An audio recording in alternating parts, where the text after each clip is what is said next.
இது போல் திரி கடையில் விற்கும் பஞ்சு திரி. அது ஒரு பேக்கெட்டாக வாங்கிக்கணும், நிறைய இருக்க மாதிரி. அப்புறம் ஒரு ஊசியில் நூல் கோர்த்துட்டு இது போல் நம்ம பூ கட்டுற மாதிரியே மாலை பஞ்சு திரியிலையே கட்டணும். அந்த உருண்டை திரின்னு கேட்டால் கொடுப்பாங்க, பேக்கெட்டில் இருக்கும். ஒரு பேக்கெட் வாங்கினீங்கன்னா கரெக்டாக ஒரு மாலை வரும். அப்புறம் இது நம்ம அட்டாச் பண்ணிக்கணும்.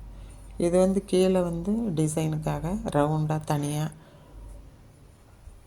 பண்ணணும். செய்துட்டு அட்டாச் பண்ணிவிட்டு அதில் இது போல்